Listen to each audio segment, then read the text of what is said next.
जय श्री सीताराम मित्रों, श्रद्धालु सनातन बंधुओं,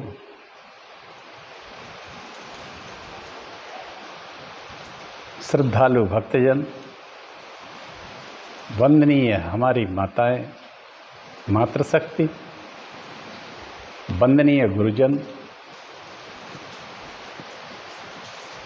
वंदनीय तपस्वी लोग,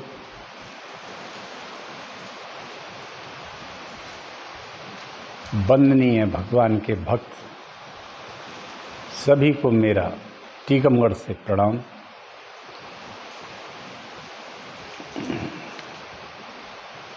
देश की युवा शक्ति,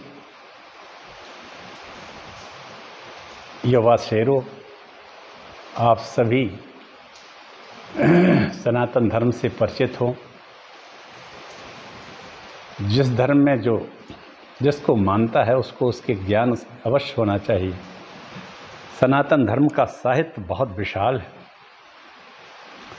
समृद्ध है। इसमें वेदों के साथ साथ 18 पुराण भी हैं, 18 उपपुराण भी हैं। 18 पुराणों में से मैं बराह पुराण की कथा कह रहा हूँ। ये 18 पुराणों के क्रम में 12वें स्थान पर इसका स्थान है। मित्रों, वराह पुराण की कथा भगवान की कथा है। इसका एक बड़ा महत्वपूर्ण स्थान है। इसमें कई बातें ऐसी हैं जो अन्य पुराणों में नहीं। हर पुराण में कुछ विशेष होता है जो अन्य पुराण में उतना नहीं हो पाता।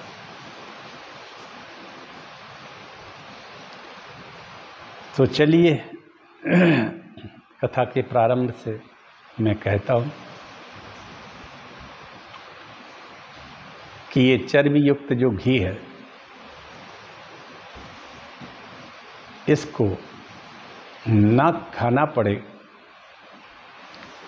क्या कूड़ा करकट डालते हैं ये,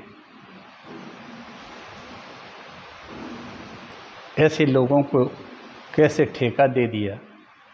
तिरुपति बालाजी का जो ठेका है वो एक क्रिश्चियन के पास है।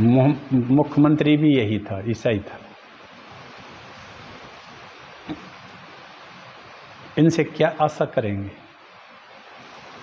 और भारतवर्ष में इतनी सहनशीलता कहाँ से आ गई है, ये सब कुछ देखते रहते हैं।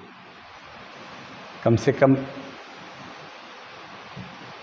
सभी शंकराचार्यों को, सभी लोगों को सरकार से कहना चाहिए, उन दुष्ट लोगों से कहना चाहिए जो एक कर्म कर रहे हैं। और सबसे बड़ी बात तो मित्रों, एक बात मैं आज फिर कह देता हूँ कि हमारे यहाँ हर ज़िले में बड़े बड़े स्थल हैं, तीर्थ स्थल। जैसे टीकमगढ़ में कुंडेश्वर के पास विशाल नदी जिसमें पानी कभी नहीं सूखता है, जमड़ार। और उससे लगा हुआ ही खैराई का जंगल, जिसमें कई लाख गायों की गौशाला खुल सकती है। और अपार पैसा धनराशि आती है कुंडेश्वर मंदिर में, जिससे उन गायों का पालन पोषण और व्यवस्था हो सकती है। उसको करना चाहिए। गौ भक्ति होगी। केवल गौ भक्त और गौ आसरा केंद्र चलाने से कुछ नहीं होगा। इसी तरह छतरपुर में है, बिजावर से आगे एक तीर्थ है, उसका नाम है जटाशंकर। जटाशंकर में भी एक विशाल गौशाला स्थापित हो सकती है। अगर ये हर जिले में ऐसी बड़ी बड़े स्थानों पर जहाँ पैसे की अपार आमदनी है, एक भीमकुंड जगह है, वहाँ भी एक गौशाला स्थापित, तो रोड पर एक गाय नहीं मिलेगी, एक गाय। और दूध इतना मिलेगा कि दूध की कभी कमी नहीं आएगी। गौ दुग्ध पियोगे, आनंद से रहोगे। गाय का दूध पियो, गौ को मत खाओ। गौ को खाने से संसार का पूरा, इस भारत का विनाश हो जाएगा और इनके खाने वालों का विनाश हो जाएगा। दूध पिलाओ बच्चों को, उनकी बुद्धि तेज हो। वे राष्ट्रभक्त हों। आइए एक छोटा सा मंगलाचरण करते। आज इसी का अध्याय आ गया है 118वां, पूजा के 32 अपराध। पूजा के 32 अपराध जो होते हैं पूजा में, ये मैं कहने वाला हूँ। आप लोग चाहें तो उसको गौर से सुन सकते हैं और आप लोग उसको लिख भी सकते हैं कि कौन कौन से अपराध होते हैं। 32 अपराध भगवान ने पृथ्वी को बताए, उन्हीं में से एक अपराध ये भी है। हमारी सरकारें अंधी होकर ना कहें कि गौपालन गौहत्या बंद करो, बेटी पढ़ाओ बेटी बचाओ। बेटियां असुरक्षित हो रही हैं। क्यों? क्योंकि दैत्य और राक्षस बढ़ रहे हैं। भैंसों का दूध पी के दैत्यपन महिषासुर बन रहे हैं। इन महिषासुरों का क्या काम है?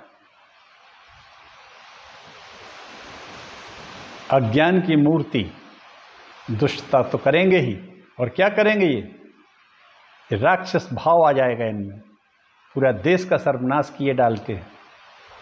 और इनका अंत में उपाय क्या है? इनका वध है और कुछ नहीं होता है। अब वो प्रकृति से हो या जैसे विश्व के कई हिस्सों में ये युद्ध चल रहे हैं, ये इसी का परिणाम है। आइए छोटा सा मंगलाचरण करते। छोटा मंगलाचरण करने के बाद हम कथा कहेंगे। आप लोग इस कथा को सुनिए, अद्वितीय है, कोई नहीं सुनाता है बारह पुराण। और आप लोग सुनिए इसको, और आप लोग गीता प्रेस गोरखपुर के ग्राहक बनिए। कल्याण के ग्राहक बनकर गीता प्रेस की सेवा करिए।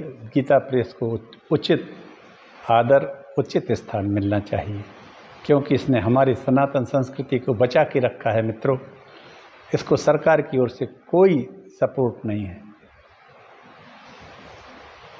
और कोई कुछ होता, दूसरे मजहब की बात होती तो उसको सपोर्ट खुलकर करते। हमारे शासक इतने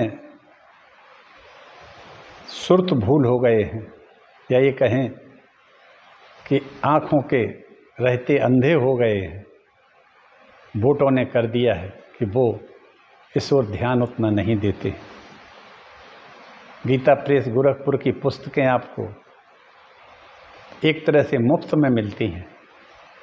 इतनी ही पुस्तक दूसरी कोई खरीदें आप, मेडिकल की इसी साइज की, इंजीनियरिंग की, या किसी और किसी की भी हजारों रुपए में मिलेगी। चलिए एक मंगलाचरण करते हैं, इसके बाद कथा कहेंगे। ओम नमस्तु रामाय सालक्ष्मणाय देव्यै च तस्यै जनकात्मजायै नमोस्तु रुद्रेन्द्रियमानिलेभ्यो नमोस्तु चंद्राग्नि मरुद्गणेभ्यः। जगमंगल गुण ग्राम राम के दानी मुकुट धन धर्म धाम के। राम रामेति रामेति रमे रामे मनोरमे सहस्रनाम तत्तुल्यम श्रीराम नाम वरानने। अखंडमंडलाकारं व्याप्तमेन चराचरं तत्पदं दर्शितमेन तस्मै श्री गुरुवे नमः। वक्रतुंड महाकाय सूर्यकोटि समप्रभा निर्विघ्नं कुरु मे देव सर्वकार्येषु सर्वदा। भवानी शंकरौ श्रद्धा विश्वास रूपिणौ याभ्यां विना न पश्यन्ति सिद्धाः स्वान्ताः स्थमीश्वरम्। नारायणं नमस्कृत्य नरं चैव नरोत्तमं देवीं सरस्वतीं व्यासं ततो जयमुदीरयेत्। ओम नमो देव्यै महादेव्यै शिवायै सत्सं नमः। नमः प्रकृत्यै भद्रायै नेता प्रणताः स्मतां तुलसीदास के पद कमल बारंबार मनाए। गुण गावं श्री राम के हनुमत होई सहाय। भक्त भक्ति भगवंत गुरु चतुर नाम बपु एक। तिनके पद बंदन करो नासत विघ्न अनेक। अयोध्या मथुरा माया काशी कांची अवंतिका पुरी द्वारावती गेयः सप्तैता मोक्षदायकः। भगवान बराह कहते हैं पृथ्वी देवी से कि भद्रे, आहार की एक सुनिश्चित शास्त्रीय मर्यादा है।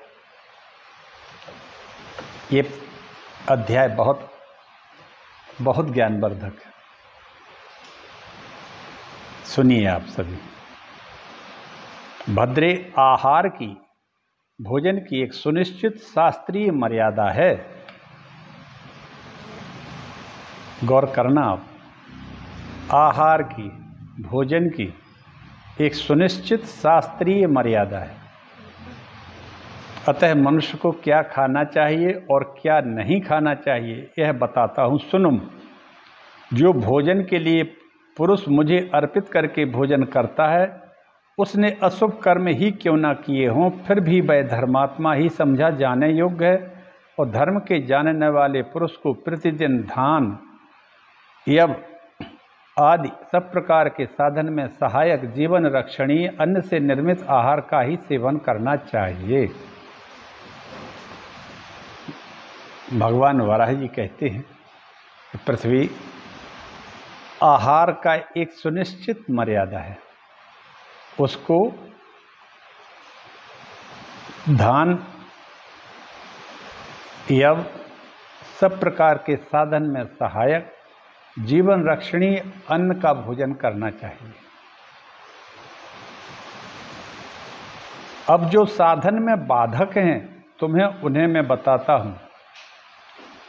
यही अध्याय का सबसे विशिष्ट भाग है मित्रों। इसको जरूर सुनिए, सुनाइए, लिखिए या मेरे इस वीडियो को बार बार सुन के आप लिख सकते हैं, जो आपके और आपके बच्चों के काम में आएगा।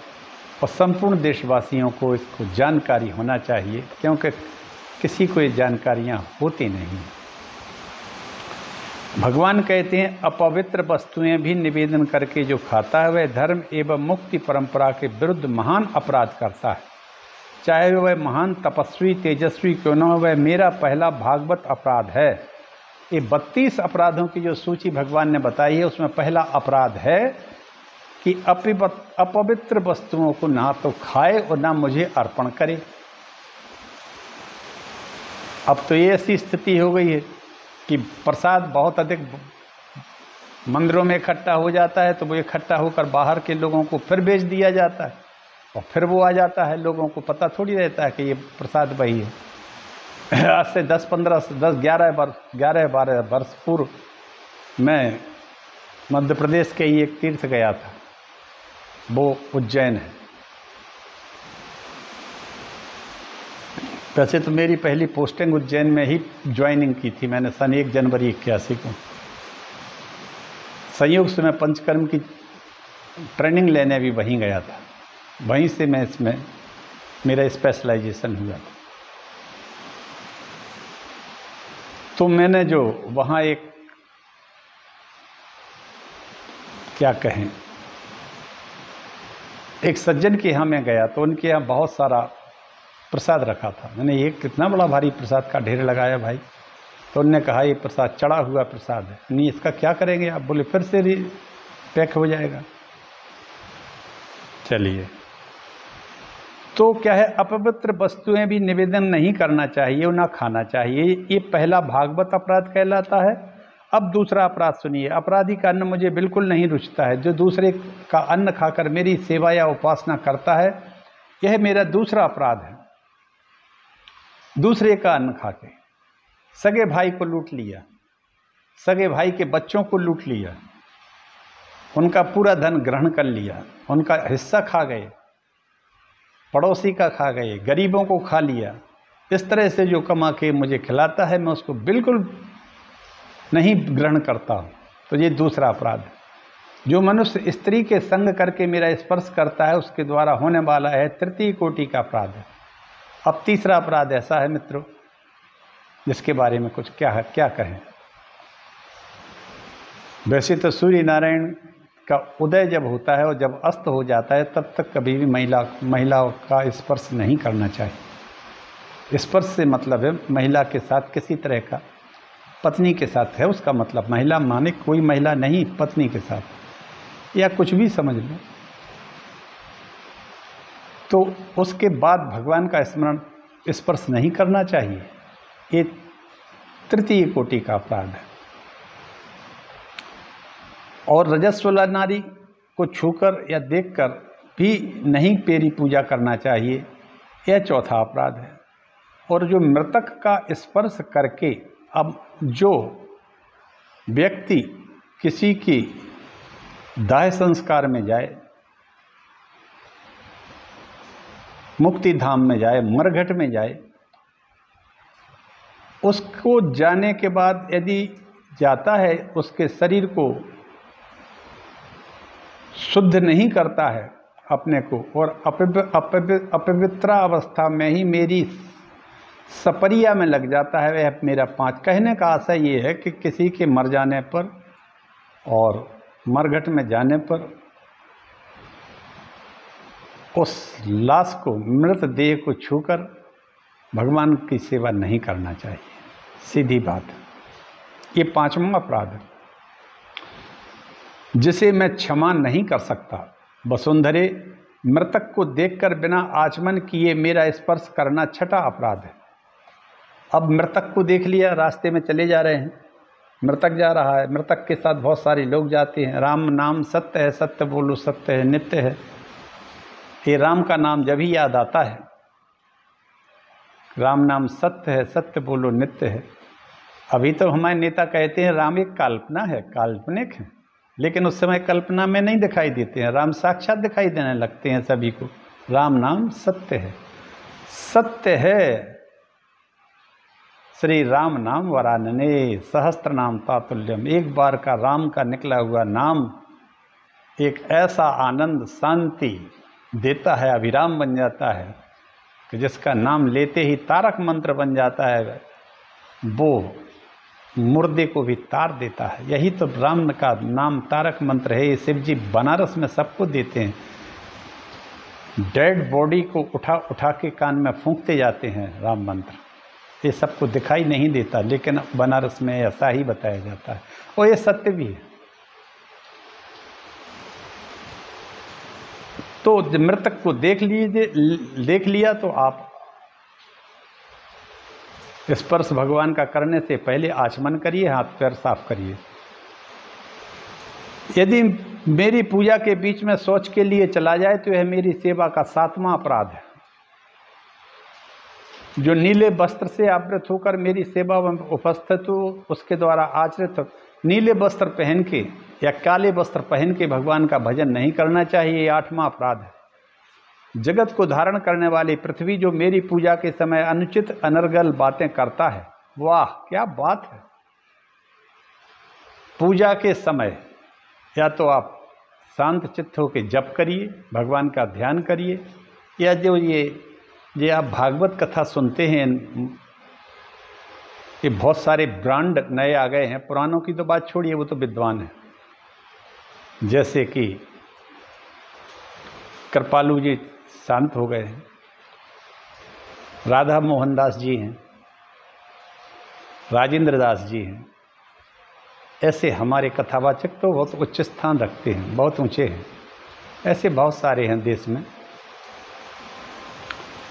लेकिन कई कथावाचक आते हैं जो आपने ध्यान दिया हो, जोकर बन के आते हैं। जोकर, ऐसे कपड़े जोकर भी नहीं पहन सकते जैसे ये पहन के आते हैं। ये कहाँ से लवाते हैं भगवान जाने हैं। और ये नीले वस्त्र पहनते हैं।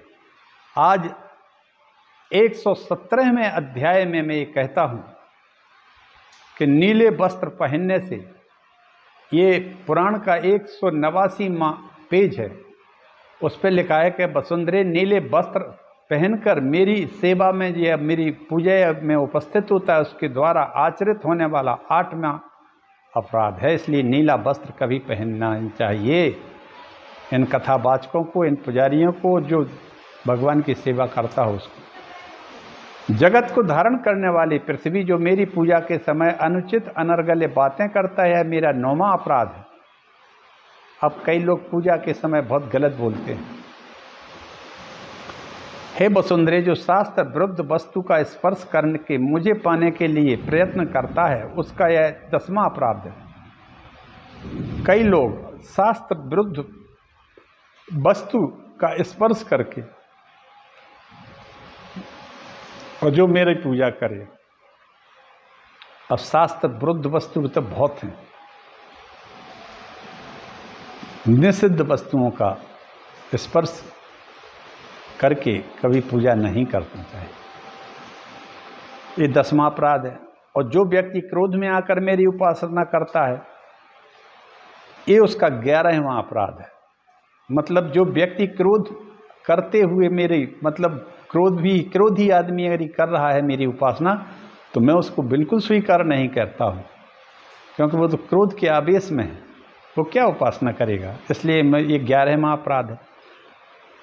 और इससे तो मैं अत्यंत गुस्सा, क्रोधित और हो जाता हूँ, अप्रसन्न हो जाता हूँ। वसुंधरे जो निषिद्ध कर्मों को पवित्र मानकर मुझे निवेदित करता है, 12वां अपराध है, निषिद्ध कर्म करके। अब निषिद्ध कर्म आप समझ सकते हो कि क्या क्या हो सकते हैं। ये बलि जितनी भी दी जाती हैं ये गलत है। जो लाल वस्त्र या जो एकदम लाल वस्त्र पहनता है, कौसुम्ब रंग के वस्त्र पहनकर सेवा करता है, 13वां अपराध है। डार्क लाल खूनी कलर के वस्त्र पहन के कभी सेवा नहीं करना चाहिए। जो अंधकार में मेरा स्पर्श करता है, यह 14वां अपराध है। हे वसुंधरे, केवल काले वस्त्र धारण करके मेरे कर्मों का संपादन करता है, 15वां अपराध है। देखिए ये आ गया है, नीला, लाल, डार्क लाल और काला, इन 3 रंग के वस्त्रों को नहीं पहनना चाहिए, ये में 15वां अपराध है। जो बिना धोती पहने हुए मेरी उपचर्या में संलग्न है, उसके द्वारा आचरित इस अपराध को मैं 16वां मानता हूँ। अब तो स्थिति ये है कि धोती पहनते तो हैं काफ़ी लोग, लेकिन कम हो गई है धोती का चलन, और पैंट का चलन ज़्यादा हो गया है। तो ये 16वां अपराध है। अब अज्ञान के बस जो स्वयं पकाकर बिना मुझे अर्पण किए खा लेता है, आहा, यह 17वां अपराध है। बड़ा अच्छा बनाया खाना। पहले तो हमारी माताओं की एक विशेषता थी कि चूल्हे पर भोजन बनता था और वो वहीं की वहीं भगवान अग्नि को दे देती, बाद में भोजन दिया जाता था। अब गैस में तो कोई पटकेगा नहीं, तो कम से कम एक छोटे से पात्र में, मिट्टी के पात्र में अग्नि करके उसमें डाल देना चाहिए भगवान के नाम पर। नहीं डालता है और वैसे ही ठूंस लेता है, तो वह 17वां अपराध है। अब फिर एक नई बात आती है। जो व्यक्ति मत्स्य, मछली, मांस भक्षण करके मेरी शरण में आता है, उसके इस आचरण को मैं 18वां सेवा अपराध मानता हूँ। ये मांस मछली का भोजन करता है जो व्यक्ति, और फिर मेरी शरण में आने की कोशिश करे, तो वो आ नहीं सकता कभी भी, और वो पुनरपि जन्म, वो फिर आएगा और बहुत दुष्ट और निकृष्ट जातियों में उसको जन्म मिलेगा। इसलिए मछली और मांस का भक्षण नहीं करना चाहिए। वसुंधरे, जो बतख या मुर्गा, ये सब एक ही श्रेणी में आते हैं। इनको जलपाद जीव भी कहते हैं। जलपाद, जालपाद, बतख का मांस खाता है, यह 19वां अपराध है। जो दीपक का स्पर्श करके बिना हाथ धोई मेरी उपासना में संलग्न हो जाता है, हे जगत धात्री, उसका यह कर्म मेरी सेवा में 20वां अपराध है। दीपक को लगाने के बाद हाथ धो लेना चाहिए। जो स्मशान भूमि में जाकर बिना शुद्ध हुए मेरी सेवा में उपस्थित होता है, वह मेरा 21वां अपराध है। मतलब स्मशान भूमि में किसी को गाड़ने के या मारने के लिए जाने के बाद भगवान का भजन नहीं करना चाहिए। वसुंधरे, यह 22वां अपराध है। जो हींग इत्यादि तीखे भोजन भोजन करके उपासना में उपस्थित होता है,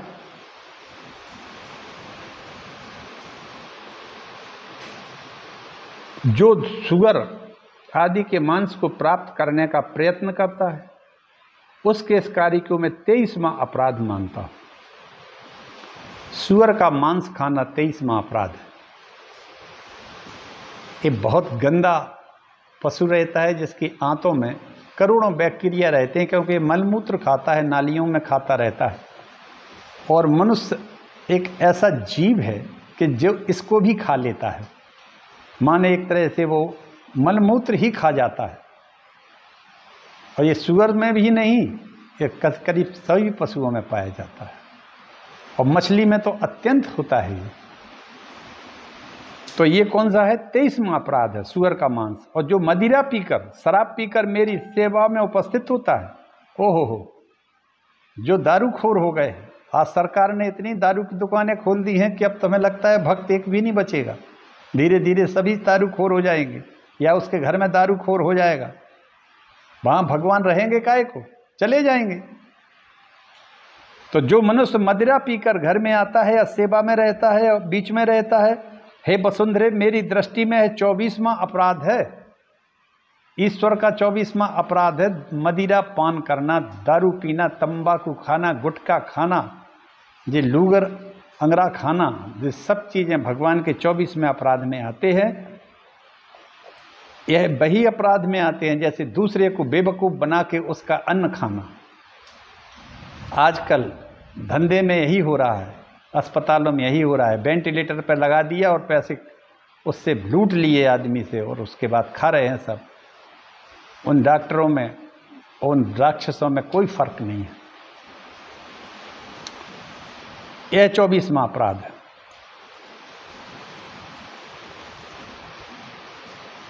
एक कोई कुसुम्ब नाम की चीज़ होती है जिसको खाया नहीं जाता है, और वो अगर खाता है तो यह 25वां अपराध है।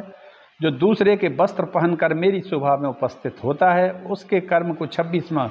कभी किसी दूसरे का कपड़ा पहना हुआ पहन के भगवान का भजन नहीं करना चाहिए। अपने ही साफ स्वच्छ चाहे वली कैसे ही हों, धुले हुए कपड़े पहन के करना चाहिए। यह 26वां अपराध होता है यदि किसी के दूसरे के कपड़े पहन लेता है। वसुंधरे सेवा अपराधों में 27वां अपराध वह है जो नया अन्न उत्पन्न होने पर उसके द्वारा देवताओं और पितरों का यजन ना करे, उसे स्वयं खा लेता है। और जो जूता पहनकर किसी जलाशय या बावली पर चला जाता है, इस कार्य को मैं 28वां अपराध मानता हूँ। आजकल पितृपक्ष चल रहा है मित्रों। भगवान कहते हैं नया धान आता है, नया अभी उर्द आया है, इत्यादि तिल आते हैं। तो नया धान जैसे ही आया जाता है तो उसको पितरों को देना चाहिए, निश्चित उसकी हवन करना चाहिए। हमारे पितर भी उससे खुश हो जाते हैं। नहीं देते हो तो ये 28वां अपराध है।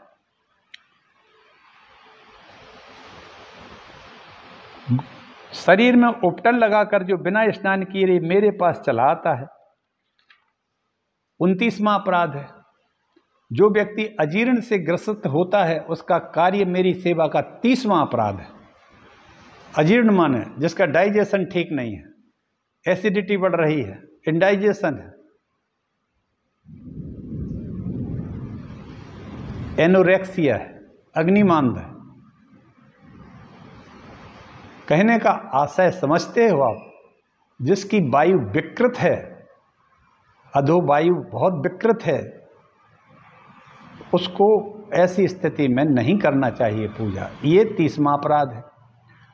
और जो पुरुष मुझे चंदन पुष्प अर्पण किए बिना पहले धूप देने में ही तत्पर हो जाता है, उसके पहले पुष्प और चंदन चढ़ाना चाहिए, इसके बाद ही धूप अग्नि में डालना चाहिए। इसके इस अपराध को 31वां कहता हूँ। और भेरी आदि के द्वारा मंगल शब्द किए बिना ही मेरे मंदिर के फाटक को खोलता है, 32वां अपराध है। देखिए आप, कितनी अच्छी बात है। कहने का मतलब है कि भगवान के मंदिर के कपाट खोलने से पहले या तो सांकल बजाइए टन टन करके, या एक आध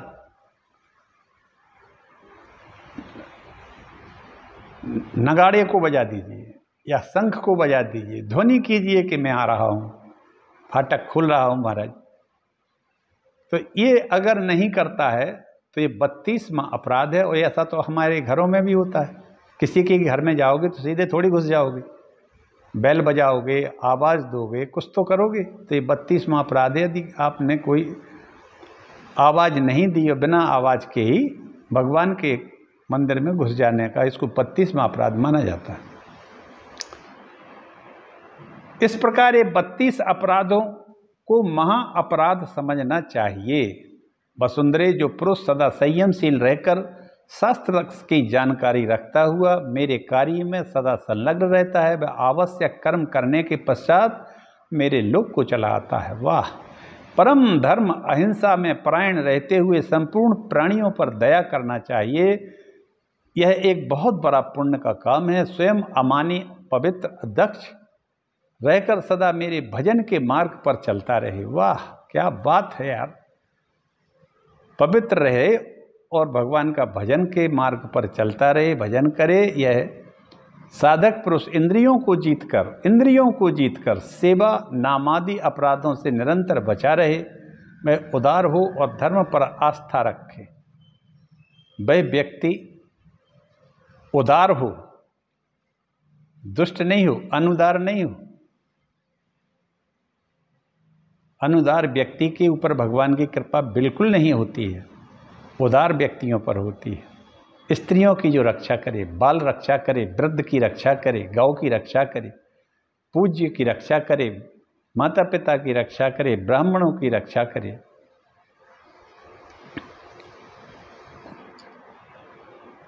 और इंद्रियों को जीतकर गलत रास्ते पर ना जाने दे, इन अपराधों से बचा रहे, उदार हो और अपनी स्त्री से ही संतुष्ट हो। ऐसा नहीं कि वो इधर उधर मुंह मारता फिरे। जैसे कि पशु, आजकल बहुत सारे कुत्ते घूमते रहते हैं, एक कुत्तों की तरह ना घूमे, संतुष्ट रहे, शास्त्रज्ञ रहे, सूक्ष्म बुद्धि हो, उसकी पैनी बुद्धि हो, सूक्ष्म बुद्धि संपन्न होकर मेरे मार्ग पर जो आरूढ़ रहता है। आहा, क्या बात! भगवान वराही जी कहते हैं कि जो मेरे मार्ग पर आरूढ़ रहता है, भद्रे में मेरी कल्पना में चारों वर्णों के लिए सन्मार्ग में रहने की यही व्यवस्था है। ये कोई ब्राह्मणों के लिए नहीं कहा है वराह महाराज ने, ये चारों वर्णों के लिए कहा है। ये बात गौर करने लायक है। ब्राह्मण हो, चाहे क्षत्रिय हो, चाहे वैश्य हो, चाहे अथवा दलित हो, सबके लिए 32 अपराध जो है ये करना नहीं चाहिए। कहने का मतलब ये 32 अपराध नहीं करना चाहिए, सब पर लागू होते हैं।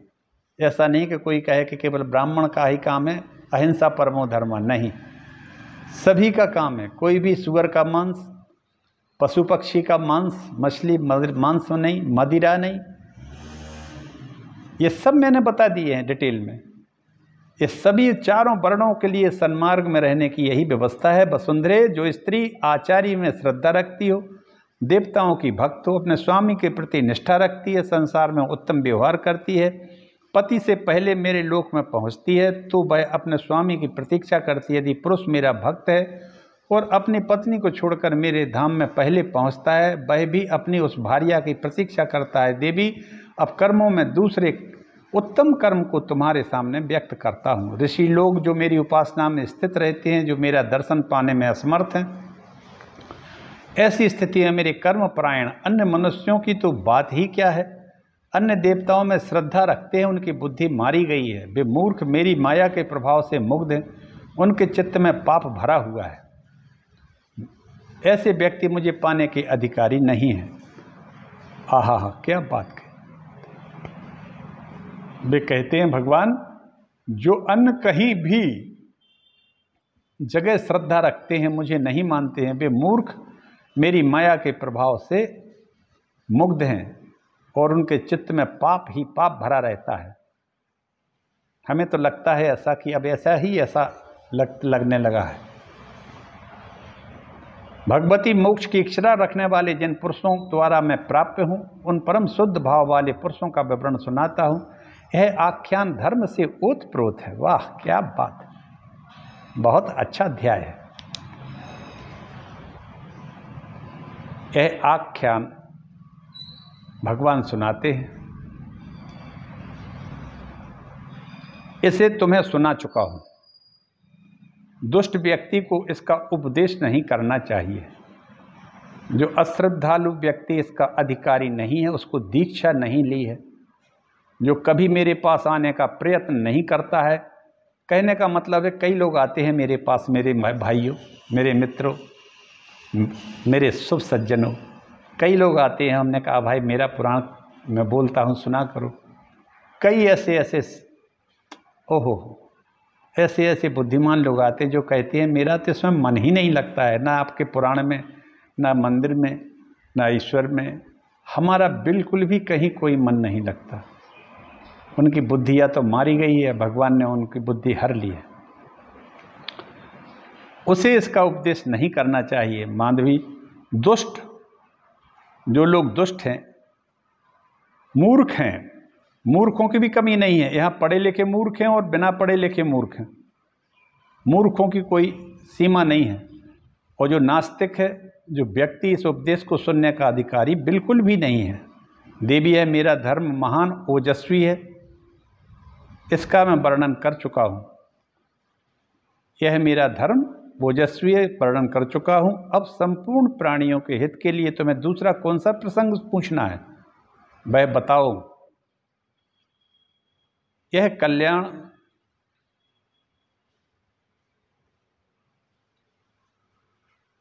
साधना अंक में 538 पृष्ठ पर 12 पुराण में के नामोल्लेख पूर्वक उद्धृत है। इस तरह भगवान ने कह दिया कि अब तुम्हें और क्या दूसरा प्रसंग पूछना है पृथ्वी देवी,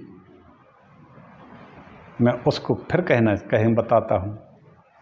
और अगला प्रश्न होगा पूजा के उपचार, जो हम कल कहेंगे। आज मैं यहीं अपनी वाणी को विराम देता हूँ। निश्चित है कि मित्रों, आपको हमारा ये 32 जो भगवान के अपराध, सेवा अपराध बनते हैं, उनको कोई ना करे और इनको लिख ले या इनको समझ ले तो अच्छा है। चलिए, इसी के साथ मैं अब वाणी को विराम देता हूँ।